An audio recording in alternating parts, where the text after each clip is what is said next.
अस्सलाम वालेकुम। आज हम लोग जो है एक्सरसाइज 11.5 और 11.6 सीखेंगे। कल हम लोगों ने 11.4 जो है वो डिस्कस की थी। ठीक है, तो आज 11.5 करते हैं। पहले इससे पहले थोड़ा सा इसको कॉन्सेप्ट को देख लेते हैं। तो हमारे पास ये एक आता है, एक हमारे पास दो सिमिलर शेप्स हैं, ट्राइंगल्स हैं। हम लोग अगर देखें, ये लेंथ 5 है और ये लेंथ 2 है, यानी ये इसका ट्वाइस है, मल्टीप्लाई बाई 2 हो रहा है। 5 टाइम्स 2 इज 10 और ये 4 टाइम्स 2 इज 8, यानी कि इससे ये डबल इनलार्ज्ड है। या हम लोग इसको इस तरह भी देख सकते हैं। अगर हम इसको फर्स्टली देख रहे हैं तो हम कह रहे हैं इससे 2 टाइम्स जो है वो स्मॉलर है। हम लोग इसको जब बड़ी वैल्यू को डिवाइड करेंगे स्मॉलर वैल्यू से, यानी 10 डिवाइड बाय 5 करेंगे, तो हमारे पास जो है इसका स्केल फैक्टर आ जाएगा। या हम लोग इसको 8 डिवाइड बाय 4 करें, जिससे भी हमारे पास इक्विवेलेंट आंसर ही आ रहा है।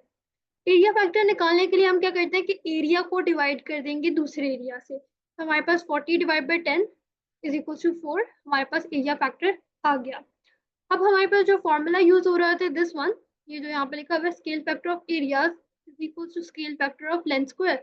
तो यानी कि कोई भी लेंथ का जब हम लोग स्क्वायर निकालेंगे तो वो उसका एरिया निकल आएगा। ये हम लोग रेशियो की बात कर रहे हैं, यानी कि उसके फैक्टर की बात कर रहे हैं। यहाँ पर अगर लेंथ स्क्वायर में मैं यहाँ पे 2 लेती हूँ तो 2 का स्क्वायर क्या है 4, तो एरिया का जो स्केल फैक्टर है वो हमारे पास 4 होना चाहिए। तो एरिया का फैक्टर क्या आ रहा है 4।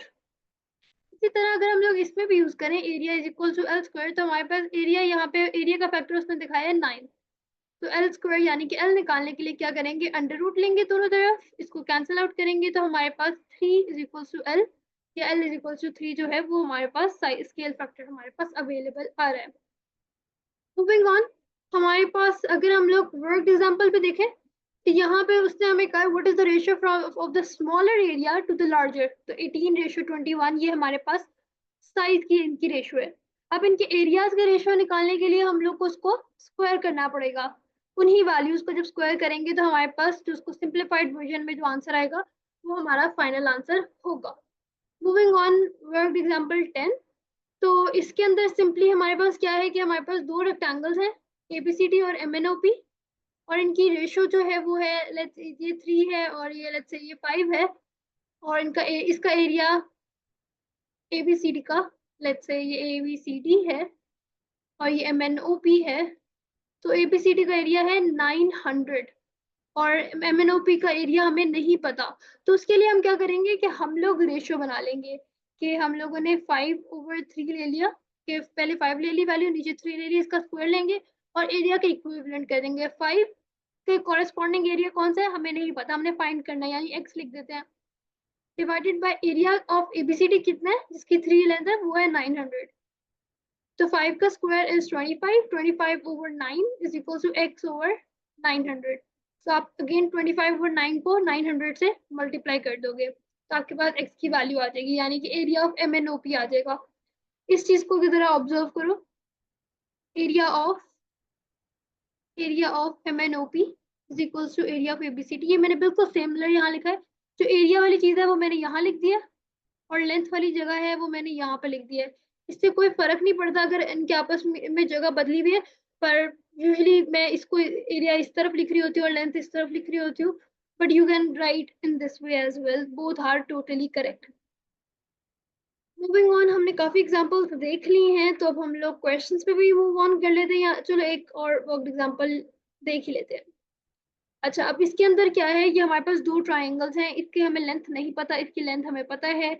इसका जो एरिया है वो 108 है, इसका एरिया जो है वो 48 है। तो मैं अगर लिखती हूँ 48 ओवर 108, यानी कि मैंने पहले इस ट्राइंगल को देखा, या सॉरी ट्राइंगल ही कह लेते हैं, मुझे एग्जैक्टली शेप का नहीं समझ आ रही है, पिरामिड भी लग रहा है। तो 48 ओवर 108 इज इक्वल्स टू, तो यहाँ 48 के कॉरेस्पॉन्डिंग उसकी लेंथ लिखूंगी मैं। उसकी लेंथ क्या है मुझे नहीं पता, तो मैं यहाँ पे x सपोज कर लूंगी, डिवाइडेड बाय अब जो हमारे पास next P Q R S है जिसका 108 सेंटीमीटर स्क्वायर जो हमारे पास एरिया है, उसकी कॉरेस्पॉन्डिंग लेंथ क्या है 18, ये 18 हो गया। अब हमें पता है लेंथ को हमेशा हम स्क्वायर करते हैं, हम या तो इसको ऐसे x स्क्वायर ओवर 18 स्क्वायर भी कर सकते हैं जैसे यहाँ पे लिखा हुआ है, या फिर हम इसको ऐसे भी लिख सकते हैं। अब क्या करेंगे, अब हम लोग पहले तो पूरा स्क्वायर हटाएंगे, यहाँ पे दोनों तरफ हम लोग अंडर रूट लेंगे, दोनों तरफ स्क्वायर रूट लेने के बाद स्क्वायर को स्क्वायर रूट से कैंसिल करके 48/108 का आंसर आता है 2/3 is equal to x over 18। तो x की वैल्यू फाइंड करना बहुत ईजी हो गया। 2/3 times 18, 3 1s are 3, 3 9s are 18 and 9 2 is 18। 3 9s are 18, नहीं 3 6 are 18, सॉरी 6 2 is 12। तो ये इस तरह से हमारे पास जो है वो आंसर आ जाएगा। Moving on to the questions, बिल्कुल सिमिलर हम लोगों ने यहाँ पे भी कॉन्सेप्ट अप्लाई करना है। ये हमारे पास 20 सेंटीमीटर, ये 30 सेंटीमीटर है, ठीक है। तो अब हम लोगों ने, हमें पता है कि ये हमारे पास 20 है ओवर 30 है, और उसको हम लोग इक्विवेलेंट कर देंगे 187.5 ओवर x के साथ, और जो है इसके हम लोग स्क्वायर लेंगे, क्योंकि हम लोग किस क्या फाइंड कर रहे हैं, एरिया। और सिंपली एरिया निकालने के लिए 2/3 हो जाएगा, ये इसका स्क्वायर, और फिर 187.5 ओवर x, तो 2 स्क्वायर विल बी 4/9, और फिर ये 187.5x, और हम लोगों ने सिंपली कुछ नहीं करना, 4x इक्वल्स टू 9 टाइम्स 187.5। अगले स्टेप में 4 यहाँ से रिमूव होके हम लोग इसको यहाँ पे डिवाइड बाय 4 कर देंगे, तो ये हमारे पास जो आंसर आएगा ये x की वैल्यू होगी, ठीक है। तो इस तरह से हम लोगों ने इसको सॉल्व करना है। सिमिलरली यहाँ पर भी वही कॉन्सेप्ट अप्लाई हो रहा है हमारे पास, क्योंकि दो लेंथ गिवन है, एक का एरिया अननोन है, तो इस एरिया अननोन के लिए हम लोग इसका स्क्वायर निकालेंगे, और फिर हम लोग उससे अकॉर्डिंगली x की वैल्यू फाइंड आउट कर लेंगे। सेम कॉन्सेप्ट यहाँ पे भी अप्लाई हो रहा है, इस पार्ट में भी और इवन डी पार्ट में भी, तो इसमें इतना कोई चेंज कॉन्सेप्ट नहीं है। तो 2-3 एग्जांपल्स हमने देख भी लिए हैं, तो I hope this will be understandable. Okay, question number 2 को अगर हम देखें, मैंने वैसे इसके सारे क्वेश्चन सॉल्व भी करके लिखे हुए हैं, so if you want that let me know, I will share probably। okay, अगर हम लोग इन क्वेश्चंस को देखें, ये क्वेश्चन 2 के अंदर है, बट इसमें कुछ डिफरेंस नहीं है। द ओनली डिफरेंस इज कि वहां पर हम लोग क्या फाइंड कर रहे थे, एरिया हमारे लिए अननोन था, एक एक शेप का। मैं ऊपर दिखाती हूँ, इन चारों एग्जांपल्स में, इन चारों पार्ट्स के अंदर हमारे पास एक एरिया यहाँ पे अननोन था, एक एरिया यहाँ अननोन था, एरिया यहाँ अननोन था, और एक एरिया यहाँ अननोन था। पर जब हम लोग इधर आ रहे हैं, यहाँ पे एरिया अननोन नहीं है, यहाँ पे लेंथ अननोन है। अब हमने लेंथ फाइंड करनी है, उसको भी फाइंड करना कोई मुश्किल नहीं है। मैं इनमें से कोई भी एक पार्ट करवा दूंगी तो वो सफिशिएंट होगा टू सॉल्व द रेस्ट। तो हम लोग ये वाला सी पार्ट कर लेते हैं, I think. Okay, C part के अंदर हमारे पास क्या है कि ये हमारे पास 2 सेंटीमीटर है, और ये हमारे पास x सेंटीमीटर है जो अवेलेबल है। मैं यहाँ पे पहले एरिया लिख लेती हूँ, ठीक है, यहाँ पर एरिया लिख लेती हूँ, और यहाँ पे मैं लेंथ लिख लूंगी।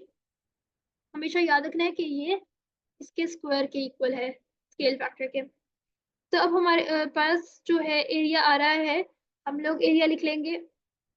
पहले मैं बड़ी वाली वैल्यू लिख लेती हूँ, ठीक है। तो हमारे पास हो गया 6.875 डिवाइडेड बाय 4.4। ओके, तो ये हमारे पास 6.87 डिवाइड बाय 4.4, यानी मैंने पहले इसको लिखा, बाद में इसको लिखा।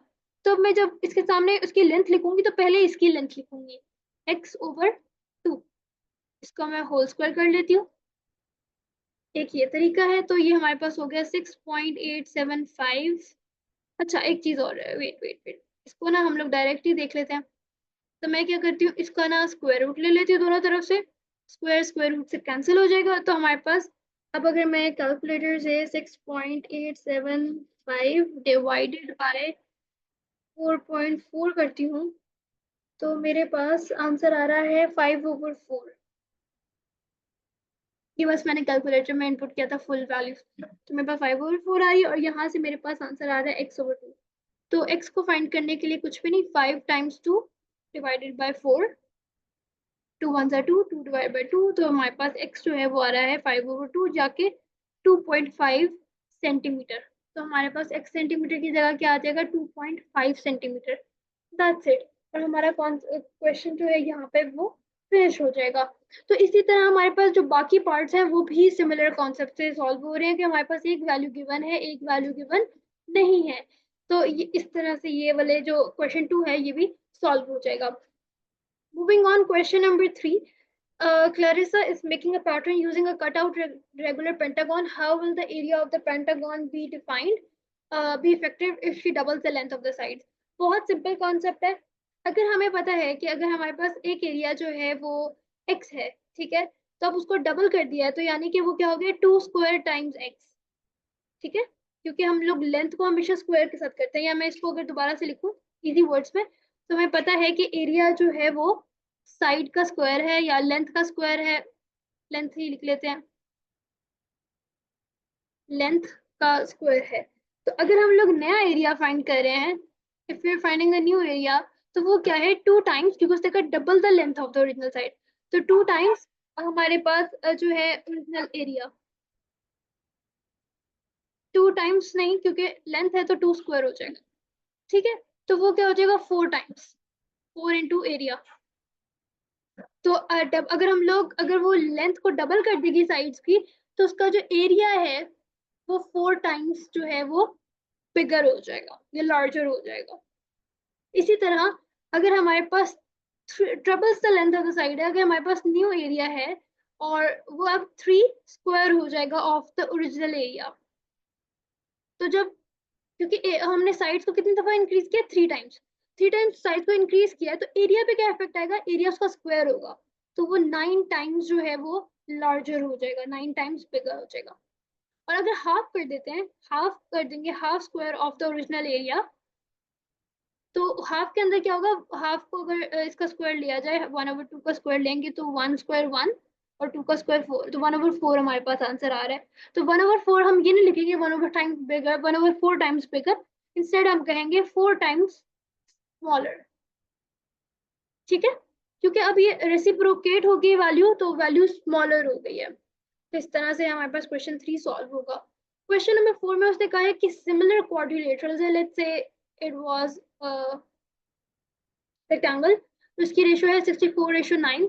अब इसकी मैचिंग साइड्स की क्या रेशियो होगी, हम लोग इन साइड की रेशियो ले लेते हैं x/y, ठीक है, तो अब ये हमारे पास साइड्स हैं, तो साइड्स को तो हमें पता है कि x/y का हम लोग हमेशा स्क्वायर लेंगे, इज इक्वल टू 64/9।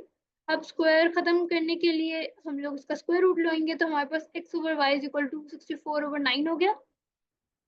अब 64/9, सॉरी 64/9 थोड़ी ना होगा, अंडर रूट ले लेना ना अब तो अंडर रूट 64 होता है 8 और अंडर रूट 9 होगा 3, तो x/y क्या हमारी बन गई 8/3, तो मैचिंग साइड्स की रेशियो हो गई 8/3 for the answer. Okay, and यहाँ पे हमारे पास एक्सरसाइज जो है 11.5 यहाँ पे वाइंड अप हो रही है। हम 11.6 को कंटिन्यू करेंगे, ठीक है। अब जैसे हम लोगों ने एरिया फाइंड किया, एरिया के लिए हम लोगों ने क्या कहा कि लेंथ का स्क्वायर होगा, तो वॉल्यूम का क्या होगा, लेंथ का क्यूब होगा। That's it, that's the only difference that it requires. इसके अलावा और कुछ भी नहीं है इसके अंदर, जो हमने भी कॉन्सेप्ट पढ़ा है उसी कॉन्सेप्ट को हमने अब वॉल्यूम के लिए इम्प्लीमेंट करना है। यहाँ पे उन्होंने हमें एक जैसे एग्जांपल भी दी हुई है, हम इसको देख भी सकते हैं कि हमारे पास ये एक बॉक्स है, इसकी 2 लेंथ थी, टू बॉक्सेस है ना, स्मॉल यूनिट्स, तो 2 थे, 2 यूनिट्स है, तो अब जब डबल हो गए, 2 टाइम्स मल्टीप्लाई किया तो ये 4 हो गए, 4 को 5 टाइम्स मल्टीप्लाई किया, जब हमारे पास 2 को हमने 5 टाइम्स मल्टीप्लाई किया, लाइक मल्टीप्लाई विद 5, तो हमारे पास अभी 10 वैल्यूज आ गई। इसी तरह अगर हम लोगों ने इसकी टोटल काउंट करनी है, टोटल कितनी है, तो उसके लिए हमें क्या करना पड़ेगा कि हमें इसको 2 के क्यूब से मल्टीप्लाई करना पड़ेगा। अगर इसका आंसर 2 का क्यूब क्या है 8, तो यानी अगर हमारे पास 8 है, तो अगर हमारे पास यहाँ पे जो आंसर आ रहा है 8 है, यहाँ पे अगर इसकी पहले देखो ना 1 2 3 4 5 6 7 8, अगर 8 थे तो 8 को हम लोगों ने अब उसको 8 से मल्टीप्लाई किया, यानी कि 2⁻³ से मल्टीप्लाई किया, तो हमारे पास अब इसमें कितने बॉक्सेस है, चंक्स है, 64 चंक्स हैं। इसी तरह इसको भी हम 5/3 से मल्टीप्लाई करेंगे। 8 था, 8 को हमने 5/3 से मल्टीप्लाई किया, या 8 को 125 से मल्टीप्लाई किया, तो हमारे पास 1000 जो है वो यूनिट्स आ गए। तो इसी तरह जो है हम लोग इसको वॉल्यूम वाली कॉन्सेप्ट को इम्प्लीमेंट कर रहे होते हैं इसमें। और देखो यही वाला formula, scale factor of volume जो है वो स्केल फैक्टर ऑफ लेंथ का क्यूब आ जाता है। ओके, तो अब हमारे पास ये कुछ एग्जांपल्स भी हैं, उसके अंदर भी हमें उसने यही दिखाया कि पहले उसने हमें स्केल फैक्टर निकाले 12/3 और 4, और फिर 4 जो स्केल फैक्टर है उसका क्यूब निकाल लिया है, क्योंकि हम लोगों ने बात की ना कि लेंथ का जो क्यूब है वो वॉल्यूम है, तो उसने स्केल फैक्टर निकाला ऑफ लेंथ, लेंथ का निकाल लिया 4, तो 4 का क्यूब निकाला, तो उसके बाद 64 जो है स्केल फैक्टर आ गया। ये क्या है, स्केल फैक्टर। अगर उसने वॉल्यूम फाइंड करना है तो उसने उसको 64 से उसने 40 से उसने उसको मल्टीप्लाई किया, क्योंकि स्मॉलर कौन के कंपैरिजन में हम लोग कर रहे हैं। या इस क्वेश्चन को हम लोग सिंपली ऐसे भी सॉल्व कर सकते थे, हमारे पास 12/3 इधर है, क्यूब इज इक्वल्स टू, ये 12 हमारी लार्जर कौन का था, तो यहाँ पे x वॉल्यूम के लिए ना, और 3 का वॉल्यूम क्या है 40, ऐसी कौन जिसका 3 सेंटीमीटर है उसका वॉल्यूम क्या है 40, तो 12/3 जो है हमारे पास बन गया 4, एंड 4 का हमारे पास जो क्यूब है हमें पता है दैट 64, तो 64 is equal to x/40, so x is equal to 64 times 40, and we will get 2560 as our answer, right? See, both of the answers are exactly similar. इसके अंदर भी हम लोगों ने वैसे ही किया हुआ, अब हम लोग एरियाज का दोबारा से उन्होंने एक एग्जांपल दे दिया है। यूजुअली हम लोग यही यूज कर रहे होंगे कि original volume divide by new volume is equal to original dimensions over new dimensions cube, और सबका क्यूब ले रहे होंगे, या इसको ऐसे भी किया जा सकता है, या न्यू डायमेंशंस को ऊपर न्यू वॉल्यूम को ऊपर किया जा सकता है। बात यह है कि अगर ओरिजिनल वॉल्यूम ऊपर है तो यहाँ पे भी ओरिजिनल डायमेंशन ऊपर आना चाहिए, न्यू वॉल्यूम नीचे है तो न्यू डायमेंशन भी नीचे आना चाहिए, इन दोनों की आपस में जगह नहीं चेंज हो सकती, बस इस चीज का ख्याल जो है वो रखना है। अब हम लोग 11.6 स्टार्ट करते हैं। When the dimension of solid are multiplied by k, the surface area is multiplied by k square. ठीक है, that's very simple. उसको हम लोग जो है उससे मल्टीप्लाई कर देंगे, and the volume is multiplied by k cube. Okay, तो हम उसको k cube से जो है वो मल्टीप्लाई कर रहे होंगे। Next question is two similar cubes A and B have sides 20 and 5 centimeter respectively. अब हम लोग इसको किस तरह से सॉल्व करेंगे? हमारे पास साइड A है ओवर साइड B, हम इसको मैं एज अ रेशियो लिख लेती हूँ, तो ये हमारे पास बन गए 20/5, तो हमारे पास जो स्केल फैक्टर है वो हमारे पास आ गया 4।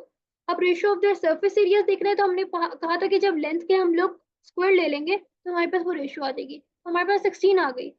अब उसने कहा है ratio of their surface areas, क्योंकि हम लोगों ने उसको फाइंड आउट कर लिया, तो हमारे पास 16:1 की बन गई, ठीक है, या 4:1 भी यहाँ पे हम कह सकते थे, 20/5 है तो 4:1, तो 4:1 को अगर हम लोग देखो, मैं इसको इरेज करती हूँ, दोबारा से बताती हूँ, A/B है, तो ये A/B हमारे पास था 20:5, तो 20:5 है, इसको हम लोग सिंपल कर देंगे तो 4:1 बन गया, 4 और 1 is 4, तो इसलिए हमारा स्केल फैक्टर 4 आ गया।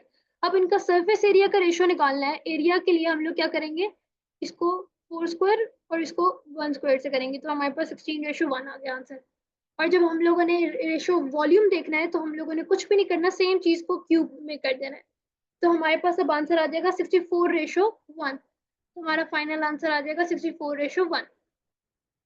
क्वेश्चन नंबर 3 के अंदर अगर हम लोग डिस्कस करें तो उसमें भी हमारे पास कुछ नहीं, उससे सिमिलर का है, इनका सरफेस एरिया फाइंड करना है, 6 है, ये 10 है, और हम लोगों ने सिमिलर कॉन्सेप्ट के साथ अब तो इसमें सरफेस एरिया ही फाइंड करना है, जैसे हम लोगों ने पीछे एरिया फाइंड किया है, सरफेस एरिया और एरिया फाइंड करने में कोई डिफरेंस नहीं है, दोनों का आंसर जो है वो सेम आ रहा है।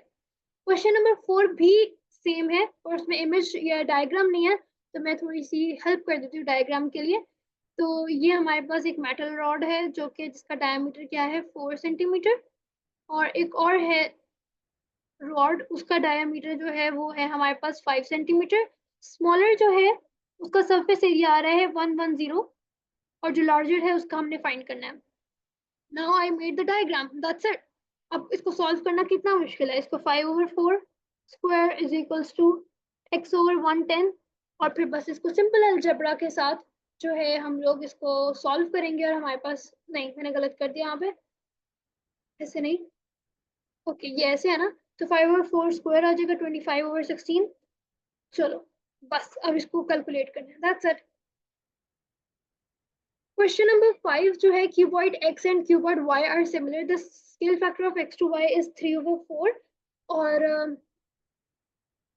ओके, और हम लोगों ने if a linear measure in cuboid x is 12 millimeter, what is the length of corresponding measure? अब हमने उसने स्केल फैक्टर बता दिया है, x to y उसने बता दिया, पर मैं इसको y to x कर लेती हूँ, क्योंकि y to x करूंगी तो ये 4:3 हो जाएगा, या इसको 4/3 भी कह दूं, क्योंकि बड़ी वैल्यू मुझे अगर ऊपर लिखती हूँ ना तो मुझे ज्यादा सही लगता है। अब उसने कहा है आपने मेजर बताना है इन y, तो मेजर इन y बताने के लिए हमें क्या करना पड़ेगा, 4/3 तो हमें पता है, तो बस हम उसको मल्टीप्लाई कर देंगे जो हमारे पास गिवन है 12, या फिर देखो ना, इसको देखो, वेट, ये हमारे पास ऐसे था, तो मेजर इन x जो है वो इसके नीचे था, y ओवर x हम लोग कर रहे हैं ना, तो ये इसके x नीचे था, तो यहाँ पे x की वैल्यू आ रही है 12, तो मैंने यहाँ पे डायरेक्ट 12 लिख दिया ताकि मल्टीप्लाई कर दिया, तो हमारे पास 16 मिलीमीटर जो है वो आंसर आ जाएगा। बी पार्ट के अंदर हम लोगों ने इसी तरह करना है कि हमारे पास surface area 4/3 square is equals to 16/9। ये हमारे पास हम लोगों ने इसको कन्वर्ट किया तो हमारे पास 16/9 आ गया। अब ये सरफेस एरिया आया है, इसका सरफेस एरिया का क्या है, स्केल फैक्टर। तो अगर मैं देखूं major area in y over area in x, इसको मैं इक्वल करूंगी 16/9 से। एरिया इन x जो है वो हमें पता है जो कि 88.8 है, तो मैं इसको 88.8 से डायरेक्ट मल्टीप्लाई कर रही हूँ और मैं यहाँ से ये चीज अरेज कर रही हूँ। तो इसका जो फाइनल हमारे पास एक आंसर आ जाएगा जो कि इस क्वेश्चन का रिजल्ट होगा। ठीक है, y ओवर x मैं यहाँ पे लिख रही हूँ दोबारा से, और 4/3 इनका क्यूब लेना है, तो क्यूब लेके हमारे पास आंसर आ जाएगा 64/27। और क्योंकि हम लोग अब वॉल्यूम की डिस्कशन कर रहे हैं, volume of y over volume of x, क्या मैं इसको ऐसे कर रही हूँ 64/27 टाइम्स वॉल्यूम ऑफ x। तो वॉल्यूम ऑफ x कितना है हमारे पास 35.1, 35.1। तो बस इसको कैलकुलेट करके जो है हमारे पास फाइनल आंसर आ जाएगा वॉल्यूम ऑफ y। ओके, तो यहाँ पे ये क्वेश्चन जो है यहाँ पे इस तरह से ये फिनिश हो जाएगा। बिल्कुल सिमिलर कॉन्सेप्ट हैं सारे क्वेश्चंस, इसलिए इसमें इतनी कोई चेंजिंग और इतनी कोई डिफिकल्टी फेस नहीं होती इंशाल्लाह। क्वेश्चन नंबर 6 जो है, इसमें अब हमारे पास वॉल्यूम्स नहीं गिवन, साइड्स गिवन है, इनमें भी कोई डिफरेंस नहीं है सॉल्व करने का। A B C D part सारे के सारे एक ही कॉन्सेप्ट के ऊपर बेसिस हैं, जिसके ऊपर हमने बाकी काफी ज्यादा क्वेश्चन जो है वो रिपीटेडली सॉल्व भी कर रहे हैं, कर लिए। इनमें से एक मैं कर देती हूँ, I am gonna do this D part.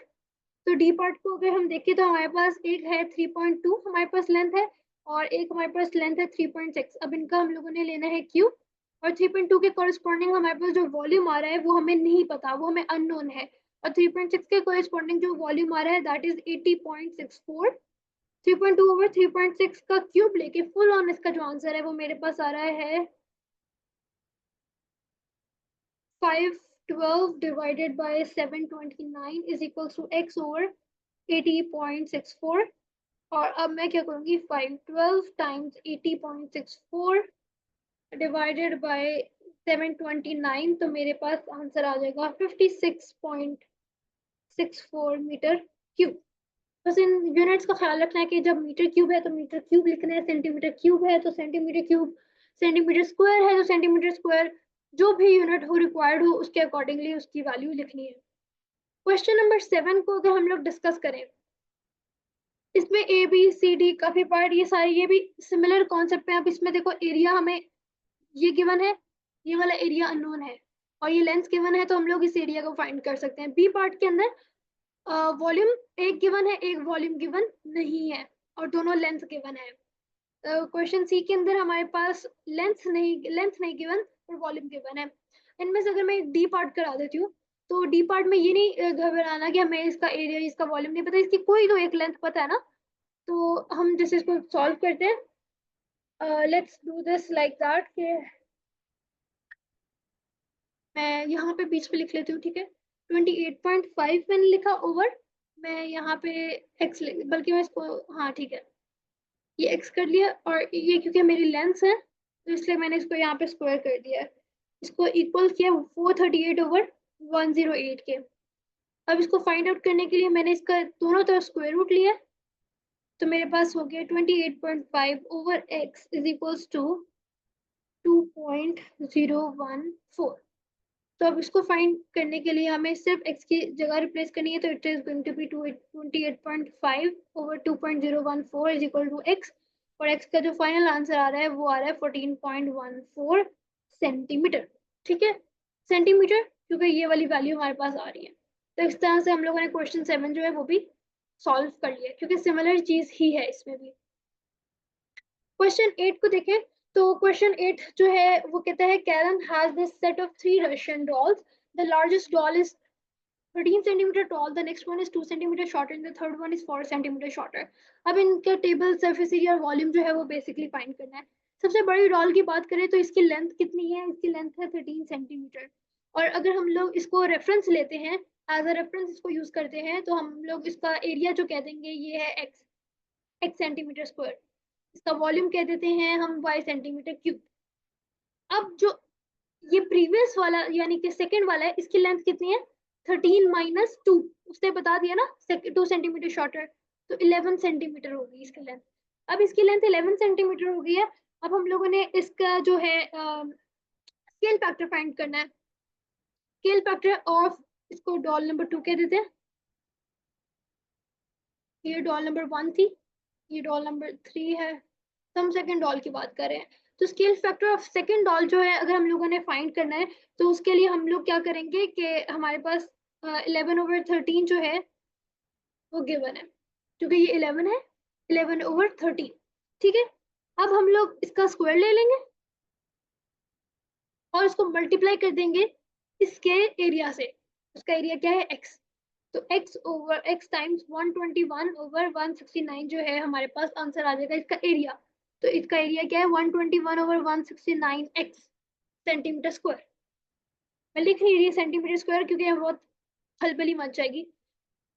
और अगर वॉल्यूम फाइंड करना है तो उसके लिए कुछ भी नहीं, 11/13 क्यूब मल्टीप्लाई बाय वाई, तो जो भी आंसर आएगा वो हमारा यहाँ पर लिखा जाएगा। मैं यहाँ पे अभी 11/13 क्यूब वाई लिख रही हूँ क्योंकि मैं कैलकुलेट नहीं किया, पर आंसर इस तरह से आएगा। अच्छा, अब अगर हम लोग स्केल, अच्छा मैं इसको ना रिमूव नहीं करती पहले, हाँ ये देखो अब मैंने थर्ड के लिए लिखना है। थर्ड के लिए मैं क्या चेंजिंग करूंगी, 11/13 की जगह, अब क्योंकि हमें रेफरेंस किसके साथ डिस्कशन करिए, 9, 9 है ना इसकी लेंथ, 9 सेंटीमीटर हाइट, तो 9/13 स्क्वायर हो जाएगा। तो 9/13 स्क्वायर होगा तो इसका आंसर जो है, बाकी तो सारा सेम रहेगा, बस 9 का जो है 81/169 हो जाएगा। और इसका जब आप y निकालेंगे तो ये बन जाएगा 9/13 क्यूब ओवर y, जिसके बाद 9 इसका जगह 729/13 का क्यूब होता है 2197 ठीक है। और यहाँ पे आगे हम लोग इसको सेंटीमीटर क्यूब, सेंटीमीटर स्क्वायर, ये जो है ये दोनों इस थर्ड डॉल की वैल्यूज हमारे पास आ गई है। तो इस तरह से क्वेश्चन नंबर 8 जो है वो सॉल्व होगा। क्वेश्चन नंबर 9 जो है वो कहता है कि हमारे पास दो पेयर हैं कॉन्स की, एक हमारे पास 12 सेंटीमीटर और इसकी एक लेंथ की एक सेंटीमीटर है। उसने कहा है जो ये टॉप पोर्शन है ना, बल्कि मैं इसके अंदर बनाती हूँ टॉप पोर्शन।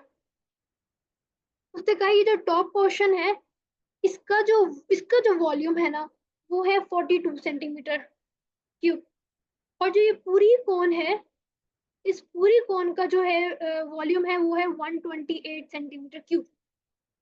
अब उसने हमसे पूछा है कि ये वाली, उसने हमसे पूछा कि एक सेंटीमीटर निकालो, पर हम लोग इस वैल्यू का नहीं निकाल सकते, उससे पहले हमें इसकी वैल्यू निकालनी पड़ेगी इस कोण की, क्योंकि ये इसके सिमिलर है तो हम इसके साथ कंपेयर कर सकते हैं, हम इसके साथ कंपेयर नहीं कर सकते क्योंकि ये दोनों सिमिलर नहीं है। इसका एक पोर्शन सिमिलर है पर पूरा का पूरा सिमिलर नहीं है।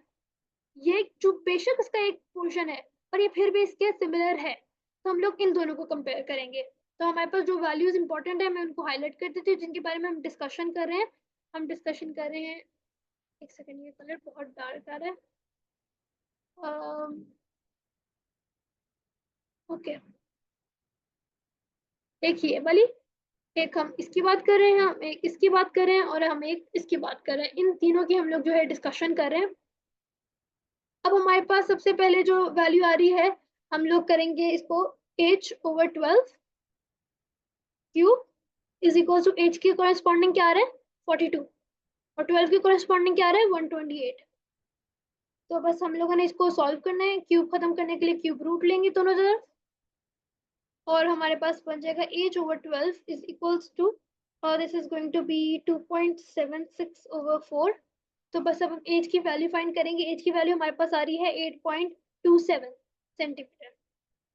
पर एज की वैल्यू हमने फाइंड नहीं करनी थी, हमने एक्स की वैल्यू फाइंड करनी थी। टोटल हमें लेंथ पता है कितने है, टोटल लेंथ कितनी है 12, ये टोटल लेंथ 12 है, उसमें से हमें इसकी वैल्यू पता चल गई है एज की, जो कि 8.27 है। तो x की वैल्यू फाइंड करना आसान है, तो हम x की वैल्यू फाइंड करने के लिए क्या करेंगे, 12 - 8 तो हमारे पास आंसर आ जाएगा 3.72 सेंटीमीटर। और इस तरह हमारे पास जो x की वैल्यू है वो फाइंड हो जाएगी।